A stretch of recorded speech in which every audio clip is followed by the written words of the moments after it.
8420 भागिले 7 हा भागाकार करायचा आहे। या ठिकाणी 7चा पाडा म्हणायचा असतो। या ठिकाणी 7चा पाडा लिहून घेतलेला आहे। आता अगोदर पहिल्या अंकाला भाग द्यायचा, 8ला भाग द्यायचा आहे। बघा 7च्या पाड्यात 8 नाहीत, म्हणून 8पेक्षा लहान संख्या कोणती आहे बघायची पाड्यामधली, तर ती आहे 7। पण लक्षात ठेवा 8च्या जवळची पाहिजे।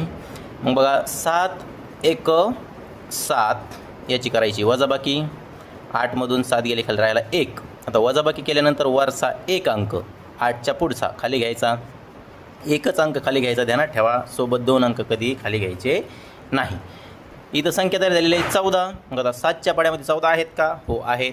पहा 7 दुने 14, 7 दुने 14 याची करायची वजाबाकी, 4मधून 4 गेले 0, 1मधून 1 गेला 0। आता वजाबाकी झाल्यानंतर 4च्या पुढचा अंक खाली घ्यायचा आहे 2। आता इथं बघा, लक्षात ठेवा, इथे बऱ्याच मुले चुका करतात। आता इथं 2 ही संख्या ही 7पेक्षा लहान आहे, त्याच्यामुळं काय करायचं, ज्यावेळेस जो पाढा म्हणतो त्यापेक्षा संख्या जर लहान असेल तर 0चा भाग द्यायचा असतो। ध्यानात ठेवा ही गोष्ट। 7 0 0 याची करायची वजाबाकी, 2मधून 0 गेले 2।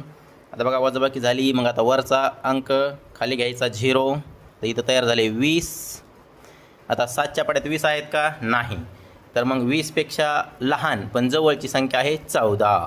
मग 7 दुने 14 ही गोष्ट लक्षात असू द्या। आता बघा इथं 0मधून 4 जात नाहीत, म्हणजे ही झाली हातच्याची वजाबाकी।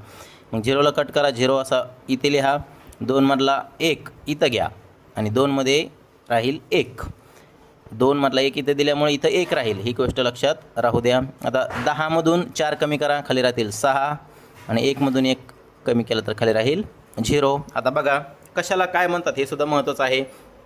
वरती आलेला आहे भागाकार, म्हणजे आपलं उत्तर आहे, याला म्हणायचं भाज्य, याला म्हणायचं भाजक, आणि खाली जी राहिलेली आहे याला म्हणायचं बाकी। हा व्हिडिओ तुमच्या मुलांना अवश्य दाखवा। व्हिडिओ आवडला असेल तर लाईक करा, सबस्क्राईब करा। धन्यवाद।